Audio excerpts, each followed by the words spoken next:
ಈಗ ನನ್ನ ದೃಷ್ಟಿಯಲ್ಲಿ ಸಂಗೀತಕ್ಕೆ ಒಂದು ಅದ್ಭುತವಾದ ಶಕ್ತಿ ಇದೆ. ಅದನ್ನು ಇದುವರೆಗೆ ಯಾರೂ ಸರಿಯಾಗಿ ಬಳಸ್ಕೊಂಡಿಲ್ಲ.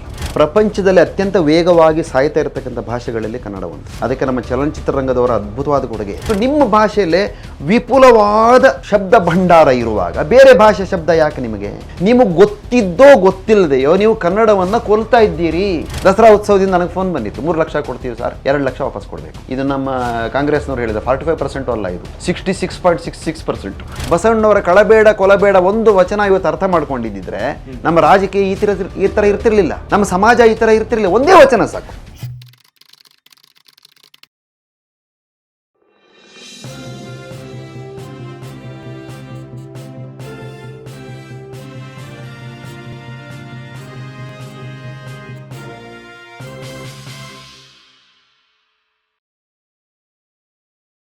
ನನ್ನ ಕನಸು ಏನಂದರೆ ಈ ರೀತಿ ಸಮಾಜದಲ್ಲಿ ಸಾಹಿತ್ಯ ಮತ್ತು ಸಂಗೀತದಿಂದ ಒಂದು ಪರಿವರ್ತನೆ ತರಬೇಕು. ಬಸವಣ್ಣ ಬರೆದಿದ್ದು ಅದಕ್ಕೇನೆ.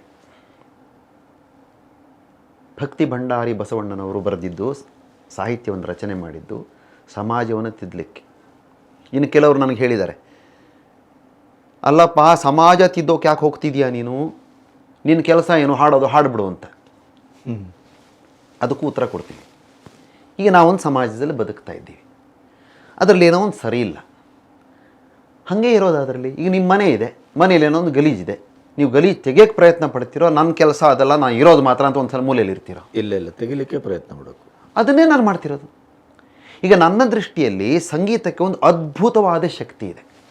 ಅದನ್ನು ಇದುವರೆಗೆ ಯಾರೂ ಸರಿಯಾಗಿ ಬಳಸ್ಕೊಂಡಿಲ್ಲ.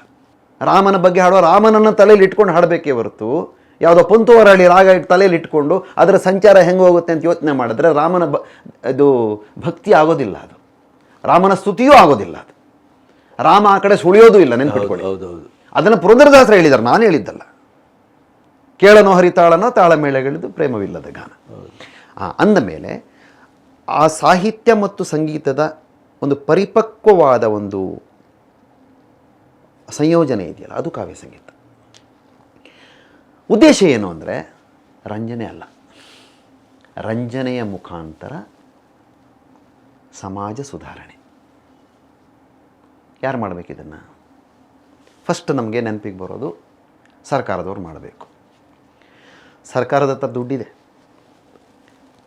ಅದಕ್ಕೆ ಬೇಕಾದಂಥ ಒಂದು ಮಿನಿಸ್ಟ್ರಿ ಇದೆ, ಕನ್ನಡ ಮತ್ತು ಸಂಸ್ಕೃತಿ ಇಲಾಖೆ ಇದೆ. ಸಂಸ್ಕೃತಿನೂ ಇಲ್ಲ, ಕನ್ನಡವೂ ಇಲ್ಲ. ಕನ್ನಡ ಸಂಸ್ಕೃತಿ ಇಲಾಖೆ ಸಚಿವರು ಒಂದ್ಸರಿ ಕನ್ನಡ ಬರೆದಿದ್ರು ಬೋರ್ಡ್ ಮೇಲೆ, ನಾನು ನೋಡಿದೆ, ಅದ್ಭುತವಾಗಿ. ಹೌದೌದು, ನೀವು ನೋಡಿದ್ದೀರಿ ಅಂತ? ಹೌದೌದು, ಅದ್ರ ಬಗ್ಗೆ ಮಾತಾಡಿದ್ದೀನಿ. ಇರಲಿ, ನಮ್ಮ ಶಿಕ್ಷಣ ಸಚಿವರು ಹಾಗೇನೆ. ಅದು ಕನ್ನಡ ಮತ್ತು ಸಂಸ್ಕೃತಿ ಇಲಾಖೆಯವರು ಕನ್ನಡ ಬೆಳೆಸಬೇಕು. ನೋಡಿ, ಅವರ ಮಿನಿಸ್ಟ್ರಿನಲ್ಲೇ 2 ಶಬ್ದಗಳಿದೆ, ಒಂದು ಕನ್ನಡ, ಇನ್ನೊಂದು ಸಂಸ್ಕೃತಿ.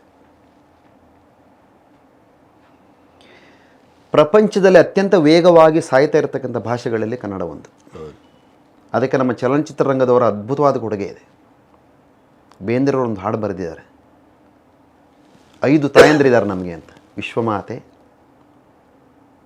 ಭೂಮಿ ತಾಯಿ, ಭರತ ಮಾತೆ, ಕನ್ನಡ ತಾಯಿ ಮತ್ತು ನಮ್ಮ ತಾಯಿ. ವಿಶ್ವಮಾತೆಯ ಗರ್ಭ ಕಮಲ ಜಾತ ಪರಾಗ ಪರಮಾಣು ಕೀರ್ತಿ ನಾನು ಅಂತ ಒಂದು ಹಾಡು ಬರೆದಿದ್ದಾರೆ. ಅದು ನಾನೇ ಹಾಡಿದ್ದೀನಿ, ಯೂಟ್ಯೂಬ್ನಲ್ಲಿ ಸಿಗುತ್ತೆ. ಕನ್ನಡ ತಾಯಿನ ನಾವು ನೋಡ್ಕೊಳ್ಳೋದು ಹೇಗೆ? ಎಷ್ಟು ಗೌರವದಿಂದ ನೋಡ್ಕೊಳ್ತಾ ಇದ್ದೇವೆ, ಒಳಗೆ ಅರ್ಥ ಆಗ್ತಾ ಇದೆ. ಈಗೇನು ಬೇಡ ಸರ್, ನಮ್ಮ ಕವಿಗಳಿದ್ದಾರೆ, ಅವರ ಕಾವ್ಯಗಳಲ್ಲಿ ಅವರು ಎಷ್ಟು ಬೇರೆ ಶಬ್ದಗಳನ್ನು ಬಳಸ್ತಾರೆ ಭಾಷೆದು ಹೇಳಿ ನನಗೆ. ನಿಮ್ಮ ಹುಡುಕಿದ್ರೂ ಸಿಗಲ್ಲ, ಯಾಕಂದರೆ ಅವ್ರದ್ದನ್ನು ಪರಿಮಿತವಾದ ಕನ್ನಡಕ್ಕೆ ಸೀಮಿತ. ಅದು ಚಲನಚಿತ್ರರಂಗ ತಗೊಳ್ಳಿ, ಅಲ್ಲಿ ಕನ್ನಡ ಶಬ್ದ ಎಷ್ಟಿದೆ ಅಂತ ಹುಡುಕ್ಬೇಕು ನೀವು. ಹೌದು. ಅಂದ ಮೇಲೆ ಇದು ಇಂಡೈರೆಕ್ಟ್ ಆಗಿ ಕನ್ನಡ ತಾಯಿಯ ಮೇಲೆ ಆಗ್ತಕ್ಕಂಥ ಅತ್ಯಾಚಾರ, ಅವಜ್ಞೆ, ಅನಾಚಾರ. ಯಾಕೆ ಈಗಲೂ ನಮ್ಮ ಕೆಲವು ಕವಿಗಳಿದ್ದಾರೆ, ಯಾವುದೇ ಬೇರೆ ಭಾಷೆ ಪದಗಳನ್ನು ಬಳಸದೆ ಹಾಡು ಬರೆಯುವಂಥವ್ರು ಇದ್ದಾರೆ ನಮ್ಮಲ್ಲಿ. ಕಾಯ್ಕಿಣಿಯವರಿದ್ದಾರೆ, ಅದ್ಭುತವಾಗಿ ಬರೀತಾರೆ. ಬೇರೆ ಭಾಷೆ ಶಬ್ದಗಳು, ನಿಮ್ಮ ಭಾಷೆಯಲ್ಲೇ ವಿಪುಲವಾದ ಶಬ್ದ ಭಂಡಾರ ಇರುವಾಗ ಬೇರೆ ಭಾಷೆ ಶಬ್ದ ಯಾಕೆ ನಿಮಗೆ?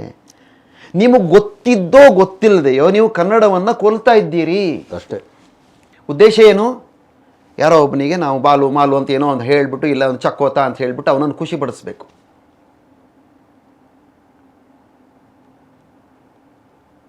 ಎಷ್ಟು ಇಂಗ್ಲೀಷ್ ಶಬ್ದಗಳು, ಎಷ್ಟು ತೆಲುಗು ಶಬ್ದ, ಹಿಂದಿ ಶಬ್ದಗಳಿದಾವೆ ನೋಡಿ. ಈಗೊಂದು ಅದು ಆಗ್ಬಿಟ್ಟಿದೆ ಈಗ. ಏನಂದರೆ ಯಾರೋ ಒಬ್ಬರು ನನಗೆ ಮೆಸೇಜ್ ಮಾಡಿದ್ರು, ಅದೇ ಇದರಲ್ಲಿ ನಿಮ್ಮ ಗ್ರೂಪಲ್ಲೇ, ಚಲನಚಿತ್ರ ರಂಗಕ್ಕೆ ಅದರದ್ದೇ ಆದ ಒಂದು ವ್ಯಾಕರಣ ಇದೆಯಂತೆ. ವ್ಯಾಕರಣ ಅನ್ನೋ ಬರೆಯೋಕ್ಕೂ ಬರಲ್ಲ ಅವನಿಗೆ. ನಾನು ಅವನಿಗೆ ಅದಕ್ಕೆ ಯಾರೋ ಒಬ್ರು ಉತ್ತರ ಬರೆದಿದ್ದಾರೆ, ಸ್ವಾಮಿ ಫಸ್ಟ್ ನಿಮ್ಮ ವ್ಯಾಕರಣ ಸರಿ ಮಾಡ್ಕೊಡಿ. ಅದರದ್ದೇ ಆದ ಒಂದು ವ್ಯಾಕರಣ ಇದೆ, ಕಾಲ ಕಾಲಕ್ಕೆ ಅದು ಬದಲಾಗುತ್ತೆ. ಇದು ಬದಲಾಗೋದಲ್ಲ, ಹಾಳಾಗೋದು, ಸಾಯೋದು. ನಾನು ಹೇಳಿದ್ನಲ್ಲ ನಿಮಗೆ, ಇನ್ನು ಒಂದು 50-100 ವರ್ಷದ ನಂತರ ಕನ್ನಡದ ಪರಿಸ್ಥಿತಿ ಯೋಚನೆ ಮಾಡಿ. ಕನ್ನಡ ಕಾವಲು ಸಮಿತಿ ಇದೆ, ಕನ್ನಡ ಸಾಹಿತ್ಯ ಪರಿಷತ್ ಇದೆ, ಕನ್ನಡ ಅಭಿವೃದ್ಧಿ ಪ್ರಾಧಿಕಾರ ಇದೆ. ನಿಮ್ಗವ್ರು ಕಾಣೋದೇ ಇಲ್ಲ ಸರ್ ಎಲ್ಲೂ. ಅಂದ್ರೆ ನಾನು ಸಾಧಾರಣ ಜನಜೀವನದಲ್ಲಿ ಎಲ್ಲಿದೆ ಅವ್ರದ್ದು, ಎಲ್ಲಿ ಕಾಣ್ತೀವ್ರಿ ನೀವು ಅವ್ರನ್ನ? ಏನು ಮಾಡ್ತಾ ಇದ್ದಾರೆ ಅಂತ ಗೊತ್ತಿಲ್ಲ. ಮತ್ತೆ ಅವ್ರಿಗೆ ಇಷ್ಟು ಸಾವಿರಾರು ಕೋಟಿ ದುಡ್ಡು ಕೊಡ್ತಾರೆ ಇವರು ಗೌರ್ಮೆಂಟಿಂದ. ಮತ್ತೆ ಭ್ರಷ್ಟಾಚಾರ. ಈ ಕನ್ನಡ ಸಾಹಿತ್ಯ ಪರಿಷತ್ ಮಂಡ್ಯ ಸಮ್ಮೇಳನ ಆಯ್ತು, ಏನು ಕಾರ್ಯಕ್ರಮ ಆಯ್ತಾ ಇದ್ರಲ್ಲಿ ಯೋಚನೆ ಮಾಡಿ ನೋಡಿ. ಕೊನೆಯ ಅದ್ಭುತವಾದ ಕಾರ್ಯಕ್ರಮ ಬೇರೆ ಯಾರ್ದೋ, ಚಲನಚಿತ್ರರಂಗದ್ದು. ಜನರನ್ನು ರಂಜಿಸ್ಬೇಕಷ್ಟೆ. ದೊಡ್ಡ ದೊಡ್ಡ ಸಮ್ಮೇಳನಗಳು ನಡೆಯುತ್ತೆ, ಉತ್ಸವಗಳು ನಡೆಯುತ್ತೆ. ಎಲ್ಲ ಕಡೆ ನಮ್ಮ ಕನ್ನಡ ಮತ್ತು ಸಂಸ್ಕೃತಿಯನ್ನು ಪ್ರತಿಪಾದಿಸ್ತಕ್ಕಂಥ ಕಾರ್ಯಕ್ರಮಗಳಿಗೆ ಎಷ್ಟಾಗುತ್ತೆ ಯೋಚನೆ ಮಾಡಿ ಗಣಪತಿಯವರೇ.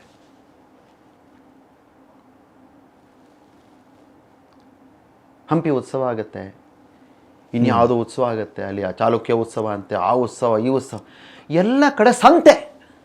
ಮತ್ತೆ ಚಲನಚಿತ್ರ ಸಂಗೀತದ್ದೇ ಹಾವಳಿ. ಹಾಂ, ಅವ್ರಿಗೆ 20 ಲಕ್ಷ 30 ಲಕ್ಷ ಕೊಟ್ಟು ಮಾಡಿಸ್ತಾರೆ. ಯಾಕೆ ನಮ್ಮ ಶಾಸ್ತ್ರೀಯ ಸಂಗೀತಗಾರರಿಲ್ವಾ? ಅದು ನಮ್ಮ ಪರಂಪರೆ ಅಲ್ವಾ? ಯಾಕೆ ನಮ್ಮ ಸುಗಮ ಸಂಗೀತ ಇಲ್ವಾ? ಅವ್ರಿಗೆ ಕೊಡಿ.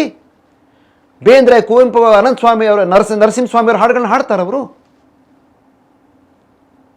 ಅವ್ರಿಗೆ 20 ಲಕ್ಷ ಕೊಟ್ಟರೆ ಇವ್ರು 20,000 ಕೊಡೋದು ಇವ್ರಿಗೆ. ಹೌದು ನೋಡಿ, ಇದನ್ನೆಲ್ಲ ಆರ್ಗನೈಸ್ ಮಾಡೋದು ಯಾರು? ಕನ್ನಡ ಮತ್ತು ಸಂಸ್ಕೃತಿ ಇಲಾಖೆ. ಕೋಟಿಗಟ್ಟಲೆ ರೂಪಾಯಿಗೆ ಹೋಗಿದೆ ಅದು. ದೊಡ್ಡವರು ಅಂದರೆ ದೊಡ್ಡ ಮೊತ್ತ. ಆಮೇಲೆ ಅಲ್ಲಿ ಭ್ರಷ್ಟಾಚಾರ ಬೇರೆ. ಕಾರ್ಯಕ್ರಮ ಹೌದು, ಕಮಿಷನ್ ಇದೆ, ಪರ್ಸೆಂಟೇಜ್. ಹಾಂ, ಇಲ್ಲ ಅಂತ ಹೇಳಿಬಿಡ್ಲಿ. ನನ್ನ ಹತ್ರ ಪ್ರೂಫ್ ಇದೆ. ನಾನು ಪ್ರೂಫ್ ಇಲ್ಲದೆ ಮಾತಾಡಲ್ಲ. ನಾನು ದಸರಾ ಉತ್ಸವದಿಂದ ನನಗೆ ಫೋನ್ ಬಂದಿತ್ತು, 3 ಲಕ್ಷ ಕೊಡ್ತೀವಿ ಸರ್, 2 ಲಕ್ಷ ವಾಪಸ್ ಕೊಡಬೇಕು ಅಂತ. ಹೆಂಗಿದೆ ನೋಡಿ. ಇದು ನಮ್ಮ ಕಾಂಗ್ರೆಸ್ನವ್ರು ಹೇಳಿದ 45% ಅಲ್ಲ, ಇದು 66.66%. ಹೇಗಿದೆ ಬಿಜೆಪಿ ಪರ್ಸೆಂಟೇಜ್ ಬಿಸ್ನೆಸ್. ಕಲಾವಿದರಿಗೂ ಇವರಂತೂ ಚೆನ್ನಾಗಿ ಜಾಡಿಸಿದ್ರು ಅವ್ರನ್ನ. ಸರೋದ್ವಾದಕರು ಇದಾರಲ್ಲ, ಪಂಡಿತ್ ತಾರಾನಾಥ್ ಅವರು, ಅವರಲ್ವಾ ಪಂಡಿತ್, ಹೊರಟೋದ್ರು. ಹಾಂ, ಅವ್ರು ಚೆನ್ನಾಗಿ ಬೈದ್ರು ಅವ್ರಿಗೆ. ತಾರಾನಾಥನೇ ಅವ್ರ ಹೆಸರು. ನಮ್ಮ NS ಪ್ರಸಾದ್ ಅವ್ರ ಗುರುಗಳವರು ಚೆನ್ನಾಗಿ ಬೈದರು. ನಿಮ್ಮ ಕಾರ್ಯಕ್ರಮವೇ ಬೇಡ ನನಗೆ ಅಂತ. ಯಾಕಂದ್ರೆ ಅವ್ರ ಆದರ್ಶಗಳ ಬೆನ್ನೇರಿ ಸಾಧನೆ ಮಾಡಿದಂಥ ಕಲಾವಿದರು. ಆದರೆ ನಮ್ಮ ಕಲಾವಿದರಲ್ಲಿ ಅದಿಲ್ಲ ಸರ್. ಈಗ ನಮ್ಮ ಕ್ಷೇತ್ರದಲ್ಲಂತೂ ಅಡ್ಡಾದಿಡ್ಡಿ ನಡೀತಾ ಇದೆ ಅಲ್ಲ. ಕೆಲವರಂತೂ ಅಲ್ಲೇ ಅಲ್ದಾಡ್ತಿರ್ತಾರೆ. ಅವರು ಕಲಾಕ್ಷೇತ್ರ ಬಿಟ್ಟು ಆ ಕಡೆ ಬರೋದೇ ಇಲ್ಲ ಅವರು. ನಾನು ಕಲಾಕ್ಷೇತ್ರದ ಕಡೆನೇ ಹೋಗಲ್ಲ. ಹೀಗೆ ಆ ಕಲೆಯಿಂದ ಸಮಾಜವನ್ನು ಸುಧಾರಣೆ ಮಾಡ್ತಕ್ಕಂಥ ಒಂದು ಚಿಂತನೆ ಇದೆ ಕಾವ್ಯ ಸಂಗೀತದಲ್ಲಿ. ನಾನೊಂದು ಕಾರ್ಯಕ್ರಮ ಮಾಡಬೇಕು ಅಂತ, 1001 ಕಾರ್ಯಕ್ರಮ ಮಾಡಬೇಕು, ಎಲ್ಲ ಜಿಲ್ಲಾ ಕೇಂದ್ರಗಳಲ್ಲಿ, ತಾಲೂಕು ಕೇಂದ್ರಗಳಲ್ಲಿ ಮಾಡಬೇಕು ಅಂತ ಹೊರಟೆ. ಒಬ್ಬನೇ ಓಡಾಡಬೇಕು. ಒಂದು ಕಾರ್ಯಕ್ರಮಕ್ಕೆ 15 ದಿನ ಓಡಾಡಬೇಕು, ಭಿಕ್ಷೆ ಬೇಡಬೇಕು. ಯಾಕಂದರೆ ಕಲಾವಿದರಿಗೆ ದುಡ್ಡು ಕೊಡಬೇಕಲ್ಲ, ನನಗೇನು ಬೇಡ ಅಂದ್ರು. ಮಾಡಿದೆ ಒಂದು 3 ಕಾರ್ಯಕ್ರಮ 4 ಕಾರ್ಯ ಮಾಡೋಷ್ಟೊತ್ತಿಗೆ ಬಸವಳಿದು ಹೋಗ್ಬಿಟ್ಟೆ. ಆದರೆ ಚಿಂತನೆ ಇನ್ನೂ ಜೀವಂತವಾಗಿದೆ, ಇವತ್ತಿಗೂ ಆಸೆ ಇದೆ. ಆರ್ಥಿಕವಾದ ಬಳಲಿಕೆ. ಹೌದು, ದುಡ್ಡಿಲ್ಲದೆ ಆಗೋದಿಲ್ಲ. ನನಗೆ ಬೇಡ ಸರ್, ನನಗೆ 1 ಪೈಸವೂ ಬೇಡ. ವಚನ ಸಾಹಿತ್ಯ ಮೆರಿಬೇಕು, ದಾಸ ಸಾಹಿತ್ಯ ಮೆರಿಬೇಕು, ಭಾವಗೀತೆಗಳು, ದೇಶಭಕ್ತಿ ಗೀತೆಗಳು, ತತ್ವಪದಗಳು, ಜಾನಪದ ಮೆರಿಬೇಕು. ಇದೆಲ್ಲವೂ ಸೇರಿ ಕಾವ್ಯ ಸಂಗೀತ. ಆಮೇಲೆ ಅಲ್ಲಿ ಸಂಗೀತ ಮೆರೆಯೋದೆಲ್ಲ, ಸಾಹಿತ್ಯ ಮೆರಿಬೇಕು. ಹೌದು. ಯಾರೋ ಒಬ್ಬರು ನನಗೆ ಮೆಸೇಜ್ ಮಾಡಿದರು, ಶಿಶುನಾಳ ಶರೀಫ್ ಸಾಹೇಬರ ಗೀತೆಗಳನ್ನು ಜನಮಾನಸಕ್ಕೆ ತಲುಪಿಸಿದವರು ಸಿ ಅಶ್ವಥ್ ಅವರು, ನೀವಲ್ಲ ಅಂತ. ನಾನೆಲ್ಲಿ ಹೇಳಿದ್ದೀನಿ ನಾನು ಅಂತ.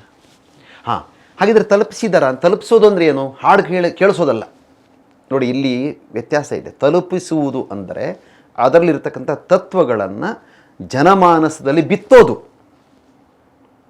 ಬಿತ್ತಬೇಕದನ್ನು, ಬಿತ್ತಿ ಫಲ ತೆಗಿಬೇಕು. ಬಸವಣ್ಣವರ ಕಳಬೇಡ ಕೊಲಬೇಡ ಒಂದು ವಚನ ಇವತ್ತು ಅರ್ಥ ಮಾಡ್ಕೊಂಡಿದ್ದಿದ್ರೆ ನಮ್ಮ ರಾಜಕೀಯ ಈ ಥರ ಇರ್ತಿರ್ಲಿಲ್ಲ, ನಮ್ಮ ಸಮಾಜ ಈ ಥರ ಇರ್ತಿರ್ಲಿಲ್ಲ. ಒಂದೇ ವಚನ ಸಾಕು. ಬಸವಣ್ಣವರ ಎಲ್ಲ ವಚನಗಳನ್ನು ಬದಿಗಿಟ್ಬಿಡಿ, ಬೇಡ, ಒಂದು ಕಲ್ತ್ಕೊಳ್ಳಿ. ಒಂದೇ ವಚನ ಸಾಕು.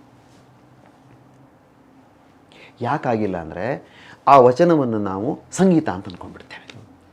ಯಾರೊಬ್ಬರು ಗಾಯಕರು ಹಾಡಿದರೆ, ಸರ್ ಬಸವಣ್ಣವ್ರ ವಚನ ಹಾಡಿ, ಆಯ್ತು ಹಾಡಾಯ್ತು ಸರ್, ಚೆನ್ನಾಗಿತ್ತು ಸರ್, ಮಾಲ್ಕೌನ್ಸ್ನಲ್ಲಿ ತುಂಬ ಚೆನ್ನಾಗಿ ಹಾಡಿದ್ರಿ ನೀವು. ಅಲ್ಲ ಸ್ವಾಮಿ, ನಾನು ಏನು ಹಾಡಿದ್ದು ಅದ್ರ ಬಗ್ಗೆ ಸ್ವಲ್ಪ ಇದು ನಮ್ಮ ಸಂಗೀತ ಕ್ಷೇತ್ರದ ದುರಂತ. ಸಾಹಿತ್ಯದ ಅವಗಣನೆಯ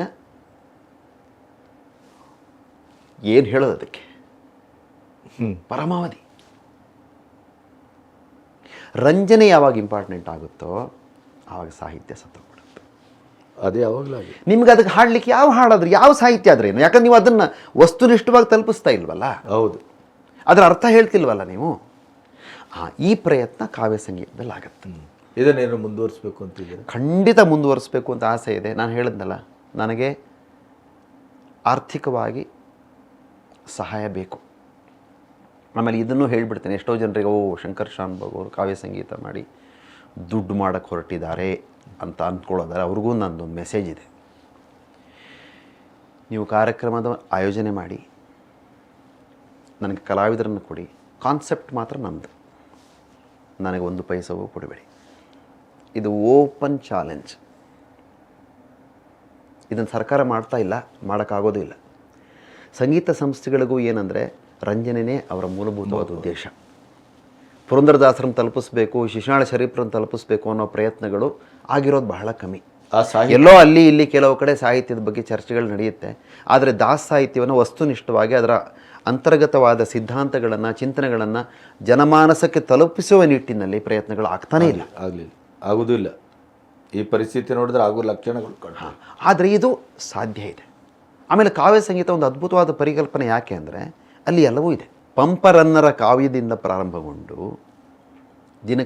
ದಿನಕರ ದೇಸಾಯಿಯವರ, ದುಂಡಿರಾಜ್ ಅವರ ಚುಟುಕದ ತನಕ ಒಂದೇ ವೇದಿಕೆ ಮೇಲೆ ಹಾಡ್ತೇನೆ. ಅಲ್ಲಿ ದಾಸರ ಪದ ಬರುತ್ತೆ, ವಚನ ಸಾಹಿತ್ಯ ಬರುತ್ತೆ. ಅದೊಂದು ದೊಡ್ಡ ಕ್ಯಾನ್ವಾಸ್ ಸರ್. ಅದು ಅದ್ಭುತವಾದ ಪರಿಕಲ್ಪನೆ. 3 ಗಂಟೆ ಕಾರ್ಯಕ್ರಮ ಮುಗಿದ ಮೇಲೆ ನೀವು ಮನೆಗೆ ಹೋಗುವಾಗ ರಂಜನೆಯ ಜೊತೆ ಚಿಂತನೆಗಳನ್ನು ತೊಗೊಂಡೋಗ್ತೀವಿ. ಕರೆಕ್ಟ್. ಯಾವ ಕಲಾವಿದ ನಿಮ್ಮನ್ನು ಚಿಂತನೆಗೆ ಹಚ್ಚೋದಿಲ್ವೋ ಅವನ ಮನರಂಜನೆ ಆ ಒಂದು ಸಭಾಂಗಣಕ್ಕೆ ಮಾತ್ರ ಸೀಮಿತ. ಹೊರಗೆ ಬಂದ ಕೂಡಲೇ ನಿಮ್ಮನ್ನು ಒಂದು ಹಾಡು 1 ವಾರ ಕಾಡಬೇಕು ಸರ್. ಹಾಡಿಗ ಶಕ್ತಿ ಇದೆ, ಆದರೆ ಅದನ್ನು ಶಕ್ತಿಯುತವಾಗಿ ತಲುಪಿಸ್ಬೇಕು, ವಸ್ತುನಿಷ್ಠವಾಗಿ ತಲುಪಿಸ್ಬೇಕು. ಆ ಪ್ರಯತ್ನ ಮಾಡೋದು ನನ್ನ ಕೆಲಸ. ಅದನ್ನೇ ನಾನು ಕಾವ್ಯ ಸಂಗೀತ ಗುರುಕುಲ ಅಂತ ಮಾಡಿದ್ದು. ಅದಕ್ಕೆ ಸಮಾಜ ಸುಧಾರಣೆಯೇ ಅದರ ಉದ್ದೇಶ. ಕಾವ್ಯ ಮತ್ತು ಸಂಗೀತಕ್ಕೆ ಒಂದು ಅದ್ಭುತವಾದ ಶಕ್ತಿ ಇದೆ. ಅದನ್ನು ರಂಜನೆಗೆ ಮಾತ್ರ ಬಳಸ್ಕೋಬಾರ್ದು, ಅದನ್ನು ಬೇರೆದಕ್ಕೆ ಬಳಸ್ಕೊಳ್ಬೇಕು ಅಂತಕ್ಕಂಥ ಒಂದು ಚಿಂತನೆ ಇದೆ. ಈಗ ಮುಂದೇನು? ಇದೊಂದು $1 ಮಿಲಿಯನ್ ಪ್ರಶ್ನೆ. ಇದು ನನಗೆ ಒಂದು ಆಸೆ ಇದೆ. ಇದನ್ನು ಮಾಡ್ತಕ್ಕಂಥ ಶಕ್ತಿ ಒಬ್ಬ ವ್ಯಕ್ತಿಗಿದೆ. ನಾನು ಅವರನ್ನು ತಲುಪಲಿಕ್ಕೆ ತುಂಬ ಪ್ರಯತ್ನ ಪಟ್ಟೆ. ಯಾರೋ ಒಬ್ಬರು ನನಗೆ ತುಂಬ ಈ ಪರಿಕಲ್ಪನೆ ಬಂದಾಗ ನಾವು ಹೆಲ್ಪ್ ಮಾಡ್ತೀವಿ ಅಂತ ಹೇಳಿ 13 ವರ್ಷ ನಾನು ಹಾಕಿದರು. ಅದಾಗಲಿಲ್ಲ. ಯಾಕಂದರೆ ಹೇಳೋದು ಒಂದು, ಮಾಡೋದು ಒಂದು ಅಲ್ವಾ. ನಡೆ ಮತ್ತು ನುಡಿ 2 ಭಿನ್ನ ಆದರೆ ಕೆಲಸ ಆಗೋದಿಲ್ಲ. ಅಯ್ಯೋ ನಾನು ಮಾಡ್ತೀನಿ ಅಂತ ಹೇಳ್ತೀನಿ, ಆಗಿಲ್ಲ. ಇನ್ನೊಂದು 6 ತಿಂಗಳು, ಇನ್ನೊಂದು ವರ್ಷ ಹೋಗ್ತಾ ಇತ್ತು, ಮುಂದೆ ಆಗಲೇ ಇಲ್ಲ ಕೊನೆಗೂ. ಆದರೆ ಇದನ್ನು ಮಾಡ್ತಕ್ಕಂಥ ಶಕ್ತಿ ಒಬ್ಬರಿಗಿದೆ. ಅವ್ರನ್ನ ನಾನು ಭೇಟಿ ಆಗಬೇಕು ಅಂತ ತುಂಬ ಪ್ರಯತ್ನ ಪಟ್ಟಿದ್ದೀನಿ. ಅವರ ಆಫೀಸ್ ಹತ್ರನೂ ಹೋಗಿ ಅವರ PA ಅವರ ಹತ್ರನೂ ಮಾತಾಡಿದ್ದೀನಿ. ಆದರೆ ಇದುವರೆಗೆ ನನಗೆ ಭೇಟಿ ಆಗಲಿಕ್ಕೆ ಅವಕಾಶ ಸಿಕ್ಕಿಲ್ಲ. ನಾನೀಗ ಈ ಚಾನಲ್ ಮುಖಾಂತರ ನೇರವಾಗಿ ಅವ್ರನ್ನ ತಲುಪಲಿಕ್ಕೆ ಪ್ರಯತ್ನ ಪಡ್ತಿದ್ದೀನಿ. ಇದು ಮಾಡೋದು ಹೌದು ಅಂತಾದರೆ, ಮಾಡಲಿಕ್ಕೆ ಸಾಧ್ಯ ಇದೆ ಅನ್ನೋದಂತಾದರೆ, ಮಾಡಲಿಕ್ಕೆ ಮನಸ್ಸಿದೆ ಅಂತಾದರೆ ಅದು ಒಬ್ಬರಿಗೆ ಮಾತ್ರ, ಅವರು ಮಾತ್ರ ಅದನ್ನು ಮಾಡಬಲ್ಲರು. ಸುಧಾಮೂರ್ತಿ ಅವರು, ಇನ್ಫೋಸಿಸ್ ಫೌಂಡೇಶನ್. ಯಾಕಂದರೆ ಇನ್ಫೋಸಿಸ್ ಫೌಂಡೇಶನ್ ಅವರು ಅದ್ಭುತವಾದ ಕೆಲಸ ಮಾಡ್ತಿದ್ದಾರೆ. ಭಾರತೀಯ ವಿದ್ಯಾಭವನದೊಟ್ಟಿಗೆ ಒಂದು ಸಂಯೋಗವನ್ನು ಮಾಡಿ ಕಾರ್ಯಕ್ರಮಗಳನ್ನು ಮಾಡ್ತಾ ಇದ್ದಾರೆ. ಆದರೆ ನಾನು ಅಲ್ಲಿ ಗಮನಿಸಿದ್ದು ಒಂದೇನೆಂದರೆ, ಸಂಗೀತಕ್ಕೆ ಪ್ರಾಶಸ್ತ್ಯ ಇದೆ, ಅಂದರೆ ಕಲಾವಿದರಿಗೆ ಒಂದು ಆಧಾರ ಸಿಗ್ತಾ ಇದೆ, ಕಲೆಯನ್ನು ಪುನರುಜ್ಜೀವನಗೊಳಿಸ್ತಕ್ಕಂಥ ಪ್ರಯತ್ನ ನಡೀತಾ ಇದೆ. ಆದರೆ ಕಲೆಯ ಮುಖಾಂತರ ಸಮಾಜದ ಪರಿವರ್ತನೆಗೆ ಪ್ರಯತ್ನ ಪಡ್ತಕ್ಕಂಥದ್ದು ಕಾಣ್ತಿಲ್ಲ. ಅದು ನಂದು ಕಾನ್ಸೆಪ್ಟೇ ಬೇರೆ, ಕಾವ್ಯ ಸಂಗೀತ. ಯಾಕಂದರೆ ಇಲ್ಲಿ ರಂಜನೆ ಇದೆ, ಅಂದರೆ ಸಂಗೀತದ ಮೂಲಭೂತವಾದ ಒಂದು ಉದ್ದೇಶ ಇದೆ, ನಂತರದ 2 ಉದ್ದೇಶಗಳಿದೆ. ಎಜುಕೇಷನ್ ಆಗಬೇಕಲ್ಲ ಗಣಪತಿಯವರೇ. ಪುರಂದರದಾಸರು ಯಾಕೆ ಬರ್ತಿದ್ದಾರೆ, ಕನಕದಾಸರು ಯಾಕೆ ಬರ್ತಿದ್ದಾರೆ, ಶಿಶುನಾಳ ಶರೀಫ್ ಸಾಹೇಬರು ಯಾಕೆ ಬರ್ತಿದ್ದಾರೆ, ಪದಾರ್ಥ ಬಸವಣ್ಣವರು ಯಾಕೆ ಬರ್ತಿದ್ದಾರೆ? ಅದನ್ನು ವಸ್ತುನಿಷ್ಠವಾಗಿ ಆ ಅರ್ಥವನ್ನು ಜನಮಾನಸಕ್ಕೆ ತಲುಪಿಸಿ ಅವರಿಗೆ ಅದರಿಂದ ಒಂದು ಪ್ರೇರೇಪಣೆಯಾಗಿ ಅವರು ಬದಲಾವಣೆ ಆದಾಗ ಮಾತ್ರ ಬಸವಣ್ಣನವರು ಬರೆದಿದ್ದು ಸಾರ್ಥಕತೆಯನ್ನು ಕಂಡುಕೊಳ್ಳೋದು. ಸತ್ಯ ಸತ್ಯ. 4 ಹಂತ ಇದೆ, ಬೇರೆ ಬೇರೆ ಹಂತಗಳಿದೆ. ಬರೆಯೋದು ಒಂದು ಹಂತ, ಸಂಯೋಜನೆ ಮಾಡೋದು ಅಂತ, ಹಾಡೋದೊಂದು ಹಂತ, ಆಮೇಲೆ ಅದನ್ನು ಅರ್ಥ ಮಾಡಿಸೋದೊಂದು ಹಂತ, ಅಲ್ಲಿಗೂ ಮುಗ್ದಿಲ್ಲ. ಅದನ್ನು ಜೀವನದಲ್ಲಿ ಅಳವಡಿಸ್ಕೊಳ್ಳೋದು, ಆವಾಗ ಮಾತ್ರ ಕಂಪ್ಲೀಟ್ ಆಗುತ್ತೆ. ನೋಡುವ ಬಹುಶಃ ಸಮಯ ದೇವರು ಇಲ್ಲ, ಯಾರಾದರೂ ಒಬ್ರು ಇದನ್ನು ಅವರಿಗೆ ಫಾರ್ವರ್ಡ್ ಮಾಡ್ತಾರೆ. ಅದೇ ಅದೇ ನನಗೆ ಒಂದು ಅರ್ಧ ಗಂಟೆ ಮಾತಾಡಲಿಕ್ಕೆ ಸಮಯ ಕೊಟ್ಟರೆ ಸಾಕು, ನನ್ನ ಚಿಂತನೆಯನ್ನು, ಕಾನ್ಸೆಪ್ಟನ್ನು ಹಂಚ್ಕೊಳ್ತೇನೆ. ಹಾಗೆ ನಾನು ಏನು ಹೇಳ್ತೇನೆ ಅಂದರೆ, ಇಲ್ಲಿ ನನ್ನ ಸ್ವಾರ್ಥ ಇಲ್ಲವೇ ಇಲ್ಲ. ನನಗೀಗ 62 ವರ್ಷ, ಇನ್ನು ಎಷ್ಟು ವರ್ಷ ಬದುಕ್ತೀನೋ ಪ್ರತಿ ಕ್ಷಣವನ್ನು ದೇಶಕ್ಕೋಸ್ಕರ, ಸಂಗೀತಕ್ಕೋಸ್ಕರ, ಸಮಾಜಕ್ಕೋಸ್ಕರ ಮೀಸಲಾಗಿಡ್ತೀನಿ. ಇದು ನನ್ನ ಸಿದ್ಧಾಂತ ಹಾಗೂ ನನ್ನ ಚಿಂತನೆ ಹಾಗೂ ನನ್ನ ದೃಢವಾದ ನಿರ್ಧಾರ. ನಿಮ್ಮ ಈ ಎಲ್ಲ ಕನಸುಗಳು ಈಡೇರಲಿ. ಧನ್ಯವಾದಗಳು. ವೀಕ್ಷಕರೇ, ಇಲ್ಲಿಯವರೆಗೆ 11 ತಿಂಗಳ ಹಿಂದೆ ಅತ್ಯಂತ ಅಪರೂಪದ ಒಂದು ಮಾತುಕತೆಯ ಸರಣಿಯನ್ನು ಮಾಡಿದ್ದಕ್ಕೆ, ನಿಮ್ಮ ಮೂಲಕ ಬಂದಂಥ ಕೆಲವು ಪ್ರಶ್ನೆಗಳಿಗೆ ಮತ್ತೆ ಉತ್ತರಿಸುವ ಒಂದು ಕೆಲಸವನ್ನು ನಾವು ಕೂತು ಇಲ್ಲಿ ಮಾಡಿದ್ದೇವೆ. ಶಂಕರ್ ಶಾನ್ಭೋಗರ್ ಅವರು ಯಾವುದೇ ಮಾತನ್ನಾಗ್ಬೋದು, ಯಾವುದೇ ಪ್ರಶ್ನೆಯನ್ನಾಗ್ಬೋದು, ಅದನ್ನು ಸಮರ್ಪಕವಾದಂಥ ಮತ್ತು ಅದಕ್ಕೆ ಸಾಕ್ಷಿ ಸಮೇತ ಉತ್ತರಿಸುವುದು ಅವರ ಮನೋಧರ್ಮ. ಇದು ಪೂರ್ಣ ಮಟ್ಟದ ಉತ್ತರ ಅಂತ ನಾನು ಹೇಳೋದಿಲ್ಲ, ಆದರೆ ಇಲ್ಲಿವರೆಗೆ ಬಂದಂಥ ಒಂದು ತಥಾಕಚಿತವಾದಂಥ ಕೆಲವು ಪ್ರಶ್ನೆಗಳಿಗೆ ನಾವು ಹಾಗೆ ಆ ಪ್ರಶ್ನೆಗಳನ್ನು ಪ್ರಶ್ನೆಗಳಾಗಿ ಬಿಡಬಾರ್ದು ಅನ್ನೋ ಕಾರಣಕ್ಕಾಗಿ ಅದಕ್ಕೆ ಉತ್ತರಿಸಿಕೊಳ್ಳುವ ಒಂದು ಪ್ರಯತ್ನವನ್ನು ಮಾಡಿದ್ದೇವೆ. ನಿಮಗೆ ಅದು ಇಷ್ಟ ಆಗ್ಬೋದು ಅಂತ ನಾನು ಅಂದ್ಕೊಂಡಿದ್ದೇನೆ. ಇನ್ನೂ ಏನಾದರೂ ನಿಮಗೆ ಕುತೂಹಲವಿದ್ದರೆ ದಯವಿಟ್ಟು ಈ ಕಮೆಂಟ್ಸ್ ಬಾಕ್ಸಲ್ಲಿ ಹಾಕ್ಬೋದು. ಇಲ್ಲಿವರೆಗೆ ನಮ್ಮೊಟ್ಟಿಗೆ ಬಹಳ ಒಂದು ಏನು ನಿಷ್ಕಾಮ ಪ್ರಜ್ಞೆಯಿಂದ, ಯಾವುದೇ ರೀತಿಯ ಪ್ರತಿಫಲಾಪೇಕ್ಷೆ ಇಲ್ಲದೇ ಸಮಾಜಕ್ಕೆ ಸಂಗೀತದ ಮೂಲಕ ಒಂದು ಸಾಂಸ್ಕೃತಿಕ ಅಭಿಯಾನವನ್ನು ಮಾಡಬೇಕು, ಆ ಮೂಲಕ ಸಂಗೀತದ ಮೂಲಕ ಸಾಹಿತ್ಯ, ಸಾಹಿತ್ಯದ ಮೂಲಕ ಸಂಗೀತ, ಇದು ಒಂದಕ್ಕೊಂದು ಕೊಡುಕೊಳ್ಳುವಿಕೆ ಸಂಬಂಧ, ಅದು ಕೂಡ ಸಮಾಜಕ್ಕೆ ಸರಿಯಾದ ರೀತಿಯಲ್ಲಿ ಬಿಂಬಿತ ಆಗಬೇಕು ಅನ್ನುವ ನೆಲೆಯಲ್ಲಿ ಅವರ ಪ್ರಯಾಣ, ಜೀವನದ ಪ್ರಯಾಣ ಸಾಗಿದೆ. ಹಾಗಾಗಿ ಅವರಿಗೆ ಆಯುಷ್ಯ, ಆರೋಗ್ಯ ಮತ್ತು ಎಲ್ಲವನ್ನು ನಿಭಾಯಿಸುವ ಆ ಧೀಶಕ್ತಿ ಲಭ್ಯವಾಗಲಿ ಅಂತ ಹಾರೈಸ್ತಾ ಇಲ್ಲಿಗೆ ಈ ಮಾತುಕತೆಯನ್ನು ಮುಗಿಸ್ತಾ ಇದ್ದೇನೆ. ನಮಸ್ಕಾರ. ನಮಸ್ಕಾರ. ನನ್ನ ಹೆಸರು ಮಲ್ಲಿಕಾರ್ಜುನ್ ಕಲ್ಯಾಣ್ ಶೆಟ್ಟಿ. ಶ್ರೀ ಶಂಕರ್ ಶಾನ್ಭೋಗ್ ಸರ್ ಅವರ ಕಾವ್ಯ ಸಂಗೀತ ಗುರುಕುಲದಲ್ಲಿ ಸಂಗೀತ ಅಭ್ಯಾಸ ಮಾಡಿರುವಂತಹ 100 ವಿದ್ಯಾರ್ಥಿಗಳಲ್ಲಿ ಒಬ್ಬ ಭಾಗ್ಯಶಾಲಿ ವಿದ್ಯಾರ್ಥಿ. ನಾನೊಬ್ಬ ವಿಜುವಲಿ ಚಾಲೆಂಜ್ಡ್ ಪರ್ಸನ್ ಆದ್ರೂ ಸಹ ಗುರುಗಳು ನನ್ನನ್ನು ತಮ್ಮ ಸ್ವಂತ ಮಗನೇ ಇದ್ದೇನೇನೋ ಅನ್ನಿಸುವಷ್ಟು ಪ್ರೀತಿಯಿಂದ ನೋಡಿಕೊಂಡು, ಜಾತಿ, ಧರ್ಮ ಮತ್ಯಾವುದೇ ಭೇದವಿಲ್ಲದೆ ಸಂಗೀತ, ಹಾರ್ಮೋನಿಯಂ ವಾದನ ಮತ್ತು ಸುವಿಚಾರಗಳನ್ನೇ ಹೇಳಿಕೊಟ್ಟಿದ್ದಾರೆ. ಹಲವಾರು ಕಾರ್ಯಕ್ರಮಗಳಿಗೆ ನನ್ನನ್ನು ಅವರೊಟ್ಟಿಗೆ ಹಾರ್ಮೋನಿಯಂ ನುಡಿಸಲು ಸಹ ಕರ್ಕೊಂಡು ಹೋಗಿ, ಅಲ್ಲಿ ಒಬ್ಬ ಸ್ಟೂಡೆಂಟ್ ಅಲ್ಲ, ಒಬ್ಬ ಕಲಾವಿದನ ಹಾಗೆಯೇ ಟ್ರೀಟ್ ಮಾಡಿ, ಬೇಡ ಅಂದ್ರೂ ಸಹ ಸಂಭಾವನೆ ಕೊಟ್ಟು, ಇದು ಆಶೀರ್ವಾದ ಕಣೋ, ಬೇಡ ಅನ್ಬಾರ್ದು, ಇಟ್ಕೋ ಅಂದ್ರು. ಪ್ರತಿ ವರ್ಷ ಯುಗಾದಿ, ದೀಪಾವಳಿ ಇಂತಹ ಹಬ್ಬಗಳು ಬಂದಾಗ ಅವರ ಕುಟುಂಬದವರ ಜೊತೆಗೆ ನನಗೂ ಸಹ ಹೊಸ ಬಟ್ಟೆಗಳನ್ನು ಕೊಡಿಸ್ತಿದ್ರು. ಸ್ಟೂಡೆಂಟ್ ಅಂತ ಯಾವ ಸೆಪರೇಷನ್ ಕೂಡ ಇರಲಿಲ್ಲ. ಒಂದು ಫ್ಯಾಮಿಲಿ ತರ ಡೈಲಿ ಎಲ್ಲರೂ ಒಂದೇ ಡೈನಿಂಗ್ ಟೇಬಲ್ ಮೇಲೆ ಕೂತ್ಕೊಂಡು ಊಟ ಮಾಡ್ತಿದ್ವಿ. ಗುರುಕುಲದಿಂದ ಹೊರಗೆ ಬಂದಾಗ ನನ್ನ ಪ್ರಾಕ್ಟೀಸ್ಗೆ ಅಂತ ಒಂದು ಹೊಸ ಹಾರ್ಮೋನಿಯಂ ನನಗೆ ಉಡುಗೊರೆಯನ್ನಾಗಿ ಕೊಟ್ಟಿದ್ದಾರೆ. ಅವರ ಬಗ್ಗೆ ಎಷ್ಟು ಹೇಳಿದ್ರು ಕಡಿಮೆನೆ. ಅವರೊಟ್ಟಿಗಿದ್ದು ಕಲಿಕೆ ಮುಂದುವರಿಸೋಕೆ ಆಗ್ತಿಲ್ಲ ಅಂತ ಬೇಸರ ಕೂಡ ಆಗುತ್ತೆ. ನಾನು ಗುರುಗಳಿಗೆ ಚಿರಋಣಿ ಆಗಿರ್ತೀನಿ. ಧನ್ಯವಾದಗಳು. ನಮಸ್ತೆ. ನಾನು ರಿತೇಶ್ ಕಿರಣ್ ಕಾಸರಗೋಡು, ಕಾವ್ಯ ಸಂಗೀತ ಗುರುಕುಲದ ಓರ್ವ ವಿದ್ಯಾರ್ಥಿ.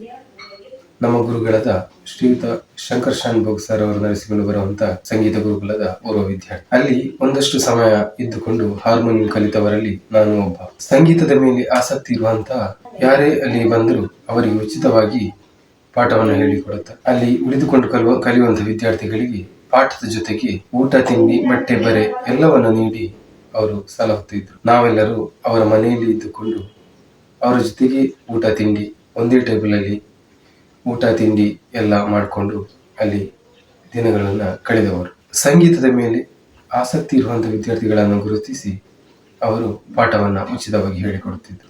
ಅಲ್ಲಿ ಬರುವಂತಹ ವಿದ್ಯಾರ್ಥಿಗಳಲ್ಲಿ ಯಾರೊಬ್ಬರಲ್ಲಿಯೂ ಅವರು ಅವರ ಕುಲ ಗೋತ್ರದ ಬಗ್ಗೆಯೋ ಜಾತಿಯ ಬಗ್ಗೆಯೋ ಕೇಳಿ ಅವರನ್ನು ಹತ್ತಿರ ಸೇರಿಸಿಕೊಂಡಂತಹ ಗುರುಗಳು ಅವರಲ್ಲ.